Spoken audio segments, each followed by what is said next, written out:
Žiūrovai, su jumis sveikinasi laida Tu kaip aš. Ir aš jos vedėjas Ernestas Šiandien mūsų svečias Belek Aidarov.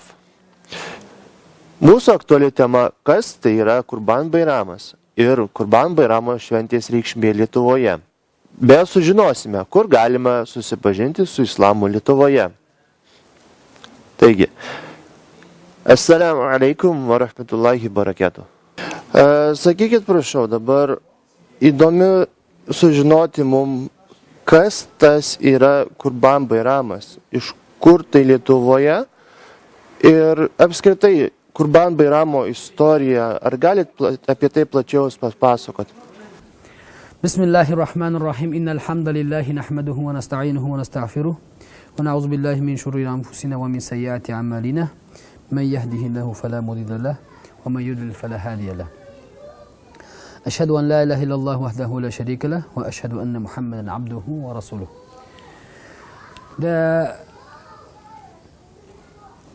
Feast of Sacrifice, or we call it Eid al-Adha in Arabic, or in mainly in ethnic Muslim countries, those who speak in Turkish, they also say Kurban Bayram. The history of this feast goes back very to old times of the Ibrahim alayhi salam, the Prophet Ibrahim's time.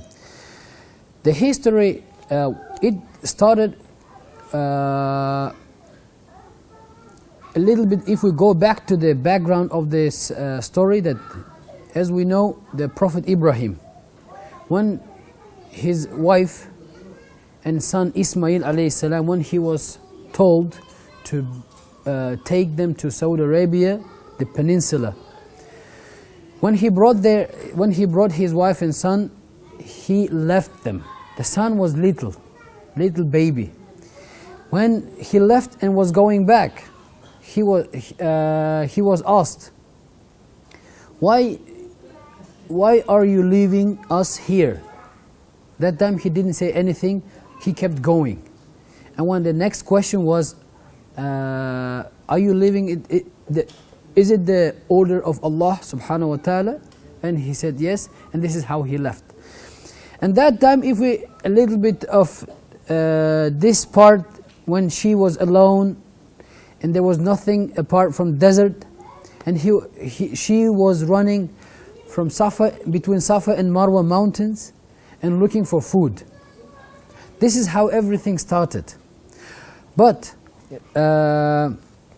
to cut the long story short, after that time, the people, those who were passing by from the tribe of Jurhum, they came and then they built this society, and this is how everything started. But later on, the very history of Eid al-Adha starts from the test of Allah subhanahu wa ta'ala testing Ibrahim alayhi salam. How? When he started, as we all know, that Ibrahim alayhi salam was ordered to sacrifice his son if he is a true believer, if he truly believes in God. That was the test. But when he saw his dream, when he was told to sacrifice, he couldn't believe. And sometimes I really, just to take an example, nowadays, if somebody asks you, for God's sake, can you do that? I think it is very difficult, and it's almost impossible. But if we compare that time, that was a just test of God, Ibrahim alayhi salam, because it was not an easy test. But however, Ibrahim alayhi salam agreed, and he really wanted to show that he really believes in one God, and he agreed. And he was taking his son to sacrifice to that mountain. But that was a very pity story, when actually this is a really long story if we tell about this, but it's a really long story with all the details, how everything goes, because this is very emotional moment to Ibrahim alayhi salam. It is very emotional moment when the father was taking his son. But also very interesting part that when the Ismail son, Ismail alayhi salam, he was saying to father, it is really long story, but the first and most important point that he agreed and he took his son to sacrifice. But second interesting point that son was telling that, father, he was telling few moments that, father, when you want to sacrifice, could you please hold my hand and legs firmly that I couldn't move, and also could you please sharpen your knife that I couldn't feel this pain, that I couldn't move. You see how emotional this. And anyway, when he was telling this father Ibrahim alayhi salam, he was really emotional and he really was thinking. And it's really important to mention how Satan, the evil, 3 times wanted to take them from that road, that they couldn't believe in one God. He was mentioning, Shaitan was mentioning, and that time Ibrahim alayhi salam, he noticed that it was Shaitan's waswasa, we call it in Arabic, waswasa, trying to stop him. But anyway, Ibrahim alayhi salam kept going. And there was a time, and of course I will not go to details, when he wanted once, it didn't slaughter the son Ismail, second time, third time, and then when he threw this knife, it goes and it even breaks the stone. How sharp this knife was, but with the will of Allah, it didn't slaughter the son Ismail alayhi salam. This is the story, the beginning of how this Eid al-Adha started. And after that, Allah subhanahu wa ta'ala gave a lamb to slaughter. And since that time, we keep celebrating this Eid al-Adha, or Qurban Bayram, we call it. Now, up until nowadays, we are celebrating. The next moment, we all know that this is not only just celebration. If we go back again, a little bit of background of this celebration, all the Muslim world goes through very important tests. This is the 10 days before this Eid al-Adha, the Qurban Bayram. All the world, they gather in the area where in Mecca they go, because there is a hadith of Prophet Muhammad sallallahu alaihi wasallam, the Hajj, it is the standing on the Mount of Arafah. This is the very important day, and this is how everything goes, because on that mountain everybody gathers. Hadžas, o žiūrėkit dabar, hadžas, o kas tai yra hadžas? Man įdomu, hadžas, hadžio istorija, hadžio reikšmė islame. Kas tai yra, kodėl musulmonui tai kažkuo svarbus dalykas? Hajj, it's inseparable with the Qurban Bayram. This is the end of the Hajj ritual, and then we celebrate Qurban Bayram. So that's why, and also I would also like to mention that this celebration has a lot in common with Christianity. Why? Also with other religions. Why? Because Avram, how they call it in English, Avram or Ibrahim, we call the prophet, we also accept this is how we call it, the feast of sacrifice. Now to tell about why we say that Hajj, the Ibrahim alayhi salam was told to build Kaaba, the house of Allah. And it's actually very interesting, because Allah subhanahu wa ta'ala in Surah Hajj, Surah number 22, ayah number 27, Allah subhanahu wa ta'ala says, and proclaim to the people the Hajj. They will come to you on food and on every lean camel. They will come from every distant pass. It was that time. And there is another hadith of Prophet Muhammad sallallahu alaihi wasallam, narrated by Ibn Abbas radiallahu anhu, that Ibrahim alayhi salam was telling that who will come to Hajj, who I will invite. And Allah subhanahu wa ta'ala says, you invite, the rest we will make it to come to Hajj.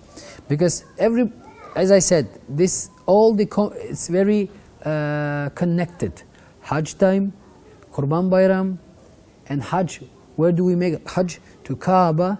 It's in Saudi Arabia. And Kaaba was built by whom? By Ibrahim alayhi salam with his son Ismail alayhi salam. This is very important to mention. And also, if we talk about the Qurban Bayram itself, how do we celebrate? What is important to know about this? And where do we celebrate this? What do we need to keep in mind while celebrating this? First of all, this is a little bit different from celebrating other religions' celebrations. This celebration starts with the prayer. This is very important.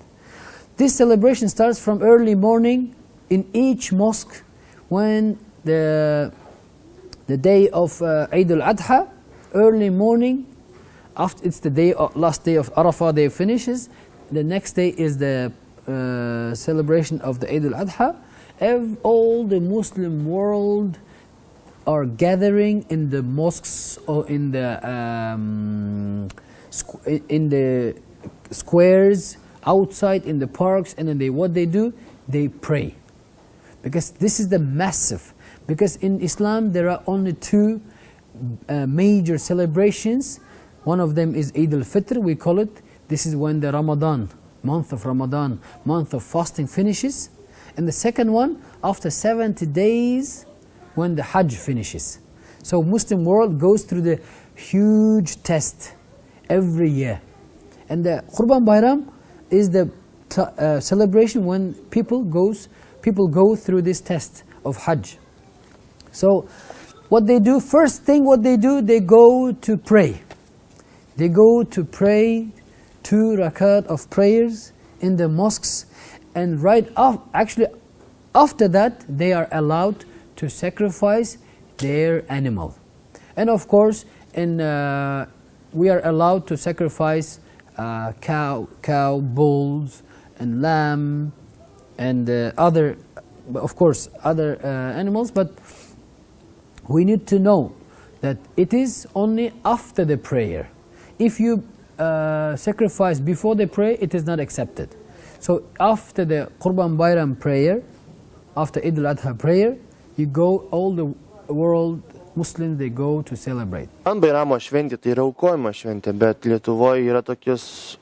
Lietuvoje galbūt tai žmonės, kurie jautrių nervų, jie nesupranta ir mano, kad tai yra tiesiog kažkoks tai gyvulio žudimas, žalojimas. Kodėl, pavyzdžiui, negalima tiesiog gyvulio paaukoti skerdykloje ar dar kažkur? Kodėl tai yra atliekama namuose? Ir kas tai per ritualas, kokios tai apeigos daromos? Ar galite apie tai plačiau papasakoti visiems, kad... Appreciating this one. Why? Because they say, this is not humanistic, sacrificing blood and so on. But we can also see, compare with those, how they call them, corrido in Spain, how they kill the animal in front of a lot of people. But what is the necessary conditions to follow on sacrificing? First of all, the knife. Let's go back to the history, as we said, the Ibrahim alayhi salam. Very sharp knife. And the animal shouldn't see the knife.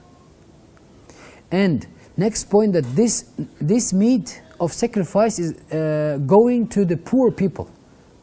Because we have this is the rule that we divide the animal into 3 parts. One part we share with the poor people who are less fortunate. Second part, we also try to share with the neighbors. And then the last part we leave for ourselves. And of course, this is the major practice in the Muslim world, that all of them, what they are doing, they mainly give away to less fortunate people, to poor people, to share with them the meat of this sacrifice. This is shortly about the beginning of the Qurban Bayram, Eid al-Adha. After morning prayer, we do the sacrifice, we share, we deliver to people, and of course, on that day, everywhere in the world, people gather. What to do? To celebrate. On that day, the program is basically the same. Everybody gather in the parks, or they celebrate in families, or in communities, in the mosques, or they make picnics. What they do, they make different contests. For example, children, they show their abilities of reading Quran. Also, there are programs for grown-ups. So this is how they celebrate in a very warm atmosphere of the brotherhood and of the community, people with children. And of course, they try to make a lot of different presents, gifts for children, gifts for grown-ups, and also there is also such practice that the people, they give gifts to their relatives, to children, and this is how they celebrate the Qurban Bayram, Eid al-Adha. Kai jūs ir papasakojate apie Qurban Bayramą, kuo tai susijęs su Lietuvos totoriais, su Lietuva ir gyvenančiais musulmonais Lietuvoje, kodėl tai yra švenčiama? Ar galite papasakot? How do we celebrate, or how does this celebration is in Lithuania? Of course, I have come to Lithuania in 2007, first time when I came to Lithuania. But since that time, up until 2015, I have never seen a massive celebration of Eid al-Adha or Eid al-Fitr, or let's say this Ramadan Bayram or Qurban Bayram. Of course, I'm sure that there were maybe celebrations, but in communities, in the villages or in the cities, but there were no like gathering of all Muslims of Lithuania. So we tried to make this celebration, and we started in 2015, if I'm not mistaken. It was Ramadan Bayram, we call it, when the Muslims of the Lithuanians gathered from Klaipėda, Kaunas, and Vilnius, and also 40 Tatar and Nemezis, and from all over the Lithuania they came to celebrate. If I'm not mistaken, we had almost 250 people, if not mistaken. So since that time, if we observe, almost 4 years we have been celebrating both Eid al-Fitr, Ramadan Bayram, and Eid al-Adha, Qurban Bayram. So if we talk more about Qurban Bayram, how do we celebrate in Lithuania? As I said, it was not the common practice celebrating this feast of sacrifice, but since that time, this celebration is happening in different places actually. For example, Vilnius Jamaat, let's say, how do we do that? On that day, as we mentioned before, we first do the prayer, and after that we go to make our sacrifice. In Lithuania, since 2015, the most remembered time was this year, when we celebrated more than 40 lambs for donation to different poor people, less fortunate people in Lithuania. And that was really a great work of Vilnius Jamaat. Lietuvoje mažai kas žino Qurban Bayram šventę, bet kuriuose vietose tai yra švenčiama, kokie tai miestai, ar tai ypatingos kažkokios tai vietos? Divide the days, because we can celebrate for 3 days. So the first day we were busy with sacrificing the animal, and the second day gathering. For example, in the practice we had in 40 Tatar celebrating this, in Nemezis celebrating, in Vilnius also. But this year we celebrated in Kaunas Mosque, as there is a renovation going on right now. So we had a good place around, because it came to in the summertime. It was very good. There were good conditions. So how do we celebrate it? In Kaunas, we gathered around lunchtime. Of course, we had special places prepared for children to play, bouncing, and also sweet catering for children, like popcorns and so on. And also for the whole community, or we can say communities, who came from all over the Lithuania. So there was a good food cooked by our brothers from Uzbekistan, how we call it plovas. So first part we had, of course, opening ceremony with Holy Quran, and then also we had the program for children, program for grown-ups, and we had a prayer, which was we call it Zuhr, or lunch prayer. And after prayer time we had meal, enjoying meal all together and sharing this valuable time, celebrating. And this is how we celebrate in Lithuania Kurban Bayram. And of course, most of the brothers, it is very important to mention, were busy with delivering the meat from the Feast of Sacrifice to those less fortunate people in Lithuania. Daugumai lietuvių klausimas yra kilęs, kur galima susipažinti su islamo religija. Yeah, just few years ago there were only operating 2 mosques. In general, there are actually 4 mosques in Lithuania, but only in 2 places were prayed every Friday prayers. It is Kaunas Mosque, and in Vilnius there was a flat. It used to be in Vivulsko Street, but now they moved to Smolensko. So only in 2 places were praying. But since that time, if I remember, since 2013, since they opened this place, they started to make the prayers in other cities. For example, like we have now 5 cities where the Friday prayer are constant. Every Friday they are praying. For example, we can count like Klaipėda, Kaunas, Vilnius, Nemėžis, and 40 Tatar. And including to that 5 places, we have 2 more cities, or let's say towns. They are also praying, but they are praying every 2nd Friday. It is in Alytus and also in Visaginas. So thanks God, right now we have all in all 7 places for worshipping, places for praying, places for doing the obligatory prayers for every Muslim who are living in Lithuania.